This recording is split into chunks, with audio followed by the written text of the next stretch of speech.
Hello, my name is Michael Sulak, and this video is going to show you how to simplify a product. And in algebra, when we say product, we are talking about multiplying.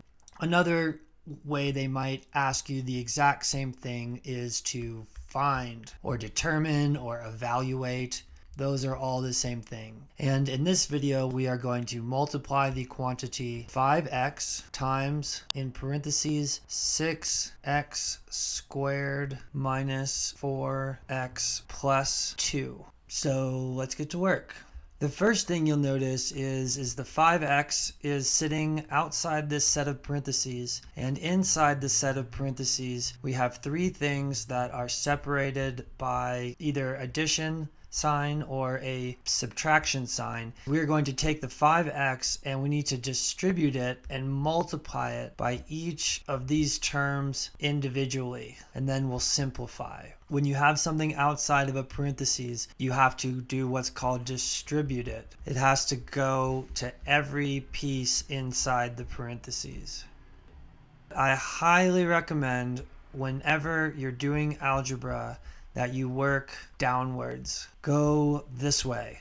Although it uses more paper, it will be easier for you to keep track of what's going on, and you'll be more likely to get the right answer. Math class is not the best time to save paper. Let's get to work distributing the 5x to each of our three terms. The more steps you write, the less you have to do in each step. So we're going to take the 5x and we're going to multiply it by the first term. And you'll notice this is positive because we had a positive times a positive. Now we're going to do 5x times negative 4x. So the result of that is going to be negative because we have a positive times a negative. And then we need to multiply the 5x by our last term, which is positive 2. So this is going to be positive and 5x times 2. Now my next step is going to be, I'm just going to reorder what I see here. I'm going to put the things that are similar together. So I had my x here, and now I have my x squared here. And you're allowed to do this with multiplication. Doesn't work with everything. It certainly doesn't work with subtraction. But multiplication or addition, you can shuffle things around. So now we're working with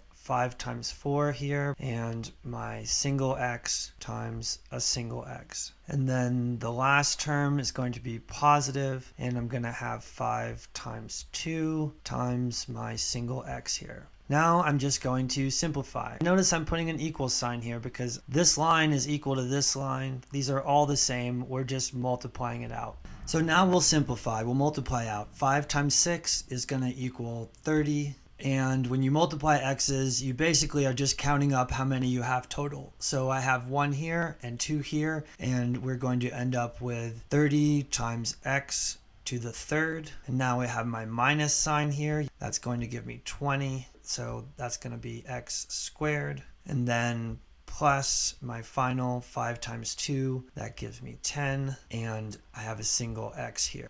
So once we are here, we are done. We have multiplied as much as we can. And so just as a quick refresher, what we did, we took the 5x, we distributed it to each term, and then I grouped the things that were the same, and then I simplified. Once you get better at this, you could probably just go from distributing all the way down to the answer here. But just to remind you what happens, I wrote it up in as many steps as I could. So my tips to make sure that you are more likely to get the right answer is to work slowly and carefully and work in this direction. Go top to bottom. Thank you very much for your time. This is Michael Sulak, and I will see you next time.